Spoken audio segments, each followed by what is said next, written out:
This episode of the CyberWire is made possible in part by ExtraHop. It's becoming clear that today's attacks can't be prevented, but they can be stopped. Modern cyber attackers have already made it inside your network, but you have the upper hand.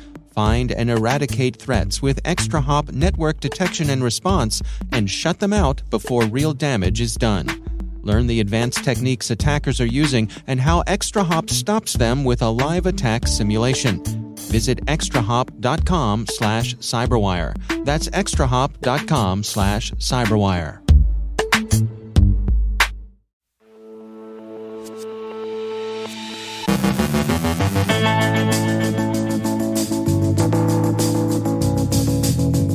There's been a cyber attack against Tata Power. The FBI warns U.S. state political parties of Chinese scanning. Russian influence ops play defense while China's on the offense. Ransom Cartel and a possible connection to REvil. Prestige ransomware is cited in attacks on Polish and Ukrainian targets. DDoS attacks interfere with Bulgarian websites. Grayson Milbourne of OpenText Security Solutions on S-bombs. Our own Rick Howard checks in with Brian Willett of Lexmark on implementation of Zero Trust. And Mr. Musk tweets his intention to continue to subsidize Starlink for Ukraine. Probably.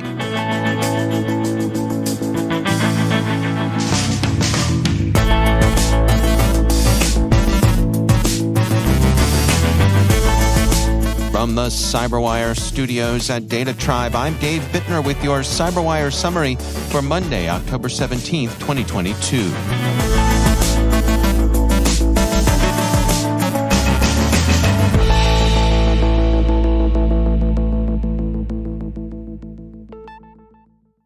In a story that's still developing, Indian energy company Tata Power disclosed on Friday that it had been hit by a cyber attack that affected some of its IT systems, the Record reports.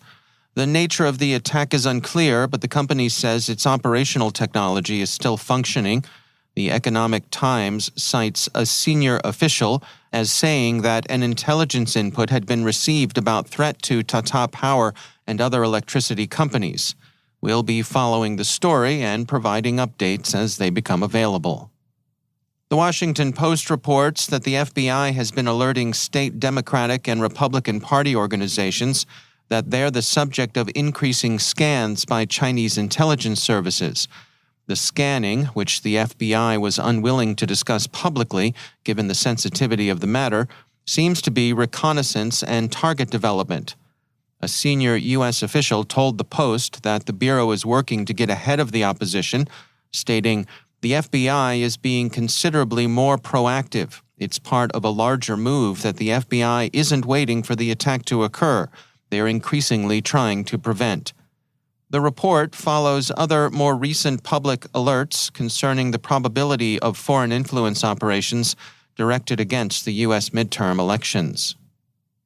Mandiant has released the second issue of its Cyber Snapshot report. Among the topics it takes up is the current state of influence operations. The researchers note that Russian state-sponsored threat actors are currently conducting widespread I/O campaigns to bolster the positive perception of the Russian invasion of Ukraine to the Russian people. Meanwhile, China-aligned actors are carrying out information operations to sway public opinion against the expansion of rare earth minerals mining and refining operations in the U.S. and Canada, likely as an attempt to protect China's heavy investments in rare earth production. The researchers add, Mandiant finds that these kinds of campaigns are happening constantly. We regularly see new actors who operate on behalf of nation-states that have never before demonstrated a significant cyber capability. As usual, the most insidious lies get a bodyguard of truth. Mandiant says the most effective information operations involve combining truth and lies, particularly through leaking stolen information. They state, the most concerning trends seen in the I/O space concern hack and leak campaigns. Hack and leak I/O campaigns are cyber operations in which an attacker breaks into a victim's network, steals sensitive, damaging data, and leaks it publicly to influence a given audience. In many cases, hack and leak operators will alter the material they steal to make it seem even more damaging. These I.O. campaigns have had significant impacts in the past, including during the 2016 presidential election in the U.S., as an increasing number of actors adopt I.O. as a viable means to achieve their goals every year. Campaigns will continue to evolve as their capabilities improve. Palo Alto Network's Unit 42 has published a report on the Ransom Cartel ransomware as a service offering, finding that it has possible ties to the probably now defunct REvil ransomware gang. Palo Alto states, "At this time, we believe that Ransom Cartel operators had access to earlier versions of REvil ransomware source code, but not some of the most recent developments. This suggests there was a relationship between the groups at some point, though it may not have been recent." REvil went into hibernation shortly before the Ransom Cartel activity was observed. The BBC reported on January 14th of this year that Russian authorities had arrested 14 members of REvil in an unusual gesture in the direction of international responsibility and cooperation against organized crime. Russia's FSB said it had acted on information provided by U.S. law enforcement agencies. Russia's cooperation stopped short of extraditing anyone to the U.S. The U.S. at the time expressed polite, cautious optimism that perhaps Russia would begin cracking down on some of the cyber gangs it had long permitted to operate relatively unmolested, but few had any realistic hope that this would happen anytime soon. It certainly hasn't inhibited other Russian criminals and privateers. Microsoft on Friday reported detecting a novel strain of ransomware the company is calling Prestige. The campaign deploying Prestige has afflicted organizations in Poland and Ukraine, specifically targeting the transportation and related logistics sectors. The Microsoft researchers state, "The enterprise-wide deployment of ransomware is not common in Ukraine, and this activity was not connected to any of the 94 currently active ransomware activity groups that Microsoft tracks. The Prestige ransomware had not been observed by Microsoft prior to this deployment." Who's behind the effort is unclear, but Microsoft sees some circumstantial signs of a connection to Russia, albeit those fall short of justifying an attribution. They state, "The activity shares victimology with recent Russian state-aligned activity, specifically on affected geographies and countries, and overlaps with previous victims of the Foxblade malware, also known as Hermetic Wiper." Hermetic Wiper was used in the opening days of Russia's invasion of Ukraine against targets in that country and also in Latvia and Lithuania, Reuters observes. Microsoft is tracking the threat actor involved as Dev0960. The attackers used stolen credentials to gain access to the systems they hit. There are indications that the credentials had been stolen some time ago in advance of the ransomware's deployment, and this suggests that the attackers were timing the attacks for unknown reasons of their own. The ransomware infections were all accomplished within an hour. Microsoft summarized the outlook for future attacks, stating, "The threat landscape in Ukraine continues to evolve, and wipers and destructive attacks have been a consistent theme. Ransomware and wiper attacks rely on many of the same security weaknesses to succeed." In their report, Microsoft provides hardening guidance to help build more robust defenses against these threats. In full disclosure, Microsoft is a CyberWire partner. On Saturday, Bulgaria's prosecutor general blamed Russian operators for a DDoS attack that distributed Bulgarian government websites. RadioFreeEurope RadioLiberty reports that Prosecutor General Ivan Geshev described it as a serious problem, calling it an attack on the Bulgarian state. In addition to the president's office, the distributed denial of service attack paralyzed the websites of the Defense Ministry, the Interior Ministry, the Justice Ministry, and the Constitutional Court. The attack traffic appeared to originate from the Russian city of Magnitogorsk, and the Bulgarian news service Dnevnik says that Russia's Killnet threat group claimed responsibility. Like Poland, Bulgaria has aligned itself with Ukraine during Russia's war. And finally, SpaceX founder Elon Musk tweeted his intentions Saturday to maintain Starlink service to Ukraine, whether or not he gets paid to do it, stating, "The hell with it. Even though Starlink is still losing money and other companies are getting billions of taxpayer dollars, we'll just keep funding Ukraine government for free. CNBC cautiously mentions that it's not clear that the tweet was free of sarcasm, and so perhaps it would be good to wait to see whether the subsidy continues.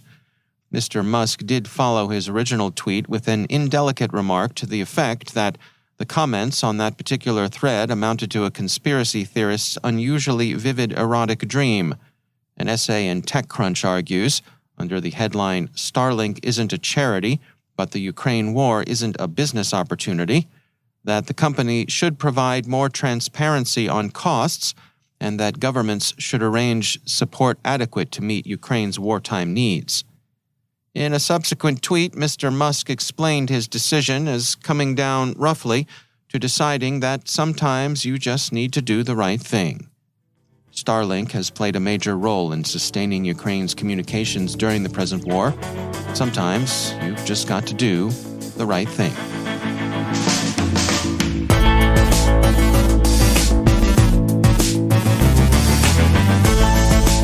After the break, Grayson Milborn of Open Text Security Solutions talks about S-bombs. Our own Rick Howard checks in with Brian Willett of Lexmark on implementation of Zero Trust.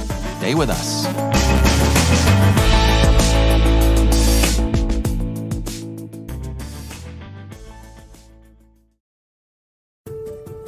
Hey everyone, it's me, Simone Biles. You might be wondering why you're hearing my voice on a cybersecurity podcast ad. Well, it's because I'm partnering with Axonius. Whether you're a gymnast like me, or an IT or security pro, complexity is inevitable. And I've learned that the key to success is focusing on what you can control. Want to learn more about controlling complexity from Simone Biles? Watch her video presented by Axonius. Go to axonius.com/Simone-CyberWire. That's AXONIUS.com/SIMONE-CyberWire.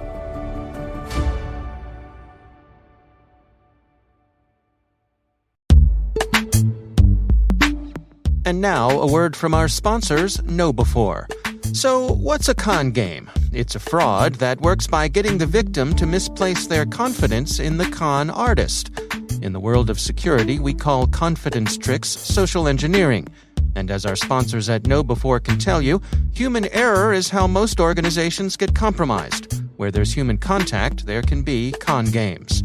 It's important to build the kind of security culture in which your employees are enabled to make smart security decisions. To do that, they need new school security awareness training. See how your security culture stacks up against KnowBe4's free phishing test. Get it at knowbe4.com/phishing test. That's knowbe4.com/phishing test. And we thank KnowBe4 for sponsoring our show.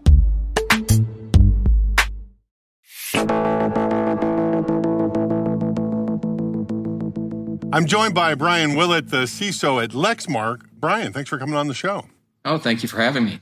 So, Brian, we're talking about Zero Trust today, and Zero Trust has been the buzzword phrase at all the conferences for a couple of years now. And like many security terms before it, like machine learning and AI and XDR and a bunch of others, the phrase has hit that phase in its own evolution from original great idea to vendors trying to implement it to marketing departments flooding the zone with it, to the point where many security practitioners dismiss the entire concept as just marketing fluff. But you guys don't agree with that, right? Just because there's a lot of vendor marketing doesn't mean that the idea isn't sound. I agree. It is a sound idea. And at Lexmark, we have been working on implementing Zero Trust for the past 6 years. You look at Zero Trust, it really describes the foundational principles of a well-operating security organization. And you combine that with other standards like ISO 27001 and CIS 20 or 18, they really get in there and define what needs to be done.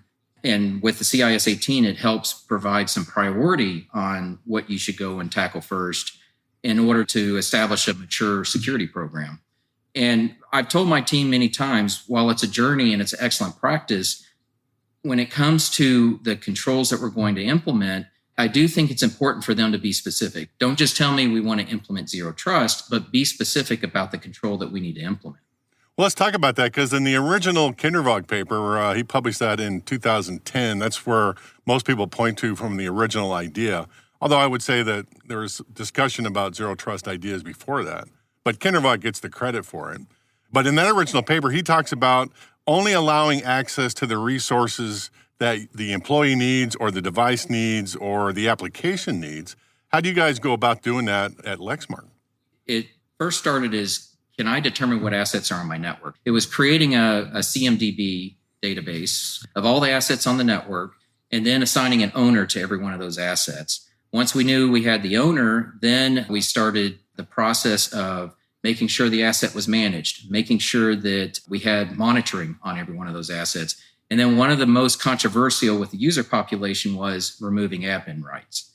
And Indeed. Yes. And removing those admin rights, that took quite the culture change in order to make that happen.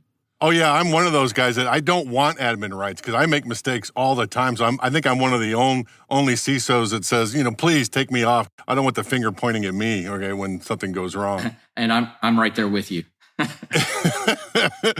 So, Brian, now you're doing that for employees and you're doing it for devices and you're also doing that for applications, code that Lexmark writes and then code that you guys use like third-party vendors, those kinds of things? That's correct. So on the third-party suppliers, we've implemented a third-party risk management program where we put our suppliers through a set of criteria and questions to them to try and understand their risk posture because we need them to protect the data, much like Lexmark's required to protect the data of our customers. And then on the products, very similar, it is zero trust in the aspect of we implement a security development lifecycle on all of our products. We work very hard to ensure that any software that we include in the product, we understand the vulnerabilities in it. We patch those on a regular cadence. We look at the code that Lexmark develops, trying to ensure that the firmware or software in that product has been analyzed to look for vulnerabilities and address those vulnerabilities. And that's true of our legacy products as well as any of the new products that we've developed, like our new Optra IoT platform. So are you guys doing that in-house? Like, are you writing code to manage all those entities? Or have you found a vendor that can help you do that? Or is there some combination of all that?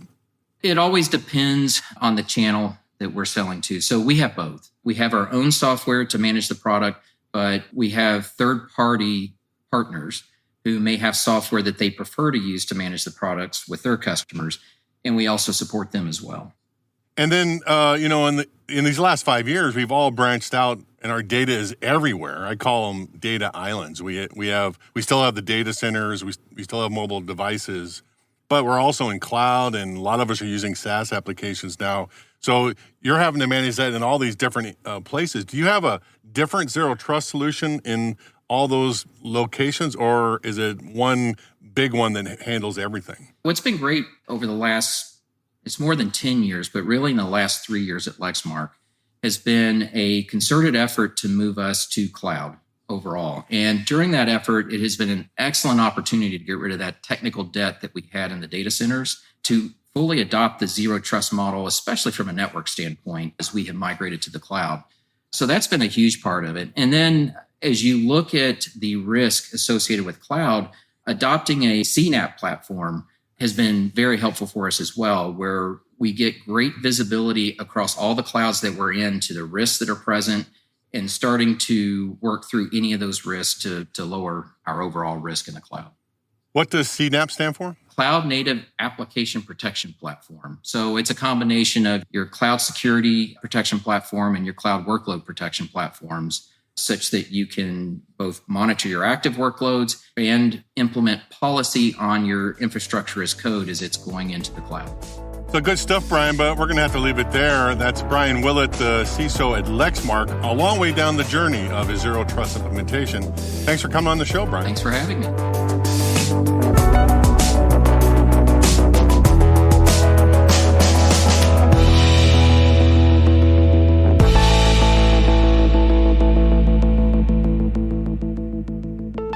And I'm pleased to be joined once again by Grayson Milbourne. He is the Security Intelligence Director at OpenText Security Solutions. Grayson, always great to welcome you back to the show. Hey, thanks, Dave. Glad to be here. I want to touch today on SBOMs, software bills of material. There's some kind of an interesting historical precedent here that I know you want to touch on. Yeah, so, let's just touch quickly on what the software bill of materials is, and then I think my analogy will make a little bit more sense, right? I mean, today what happens with software development is that a lot of times you don't want to develop something new if somebody's already done the work. And so we see a lot of code reuse, and especially within the open source code community. What this means is that, my software, maybe I'm a business and I sell a solution. If that solution is partially my own ingredients and also several other developers' ingredients from different open source communities, or maybe it's a partnership, now it's not really just my project. It's really the combination of what I've put in plus what I've put in from other pieces to support the overall solution. And so the idea is that a software bill of materials is something that a potential purchaser of your solution could look at and say, this is what goes into it. Or, if you think about vulnerabilities that often can happen, this is a way that you can then track and understand what has been impacted, because the idea is to get everybody to do this. But, right now, not very many people do. And I think this is kind of where my analogy started off that I wanted to talk about is the kind of the history of food labels. And I think today, everything has a label on it. I don't think you can go into a supermarket here and outside of maybe the produce section, everything else that comes in a box has, its box of materials, or what we call just the food label, the ingredients.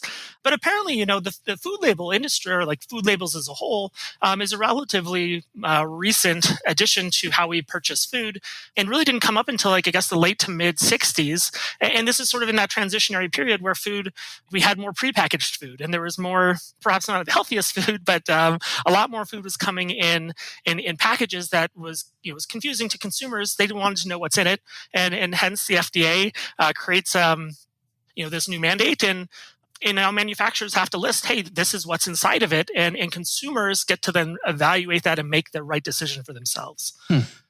So, using your analogy, extending your analogy, if you look at a food label, sometimes it'll have things on there like artificial and natural ingredients, where a manufacturer doesn't want to give up the secret formula for Coca-Cola or something like that.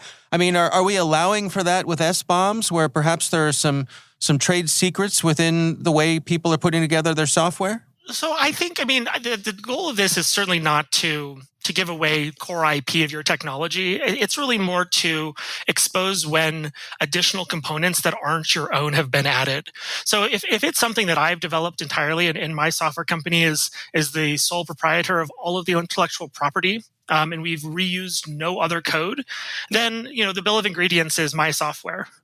But if I've included third-party libraries, or if I've included third-party components or open source components, I should list that and also version track that, so that I know if, for example, I'm using a specific version of DirectX in my video game, and now I've seen that there's an exploit for an older version. It just really helps us understand what's impacted, and it creates a solution to this knowledge that more vulnerabilities are going to be encountered, and we need a better way to react to it, especially if it's something very massive like Log4j was.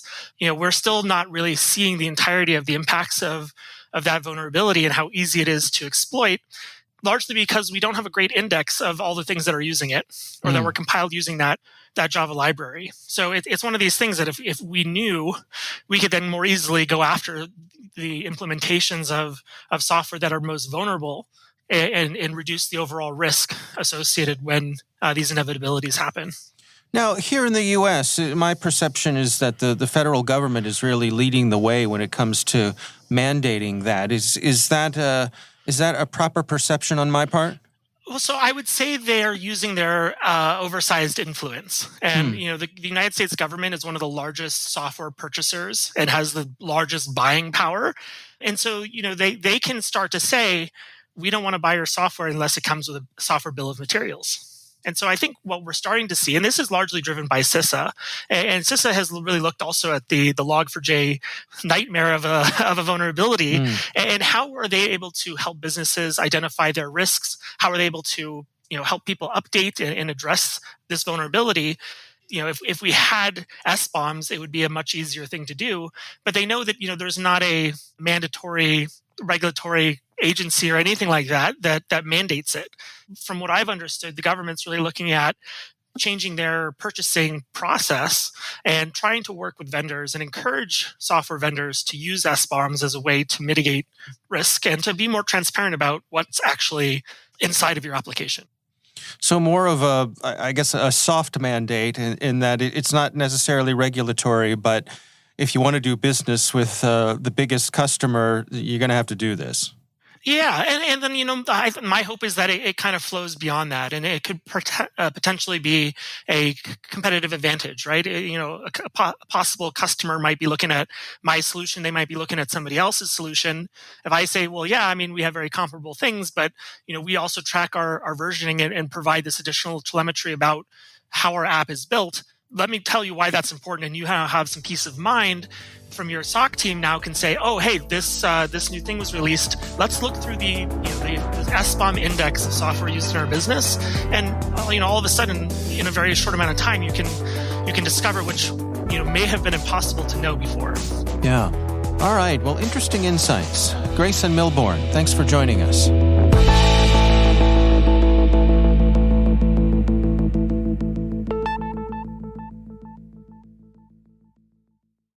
We want to thank our sponsor, Keeper Security, for helping make this episode possible. Keeper is the world's most secure password manager for organizations.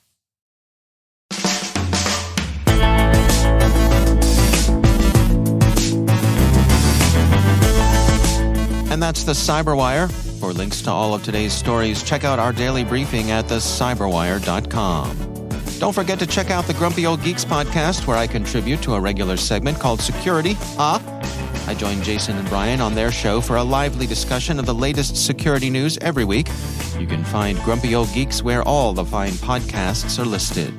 The CyberWire podcast is proudly produced in Maryland out of the startup studios of Data Tribe, where they're co-building the next generation of cybersecurity teams and technologies. Our amazing CyberWire team is Elliot Peltzman, Trey Hester, Brandon Karpf, Eliana White, Puru Prakash, Liz Irvin, Rachel Gelfand, Tim Nodar, Joe Kerrigan, Carol Terrio, Maria Varmatsis, Ben Yellen, Nick Valecki, Gina Johnson, Bennett Moe, Catherine Murphy, Janine Daly, Chris Russell, John Petrick, Jennifer Iben, Rick Howard, Peter Kilpie, and I'm Dave Bittner. Thanks for listening. We'll see you back here tomorrow.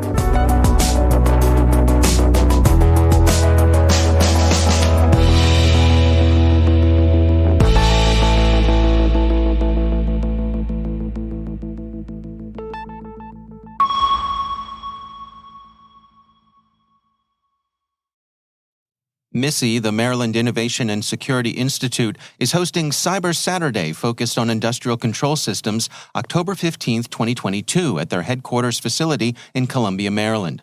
They invite all students in 6th grade through college sophomores interested in learning about cybersecurity, ICS SCADA, penetration testing, software development, and more for a fun-filled day of hands-on exercises and activities.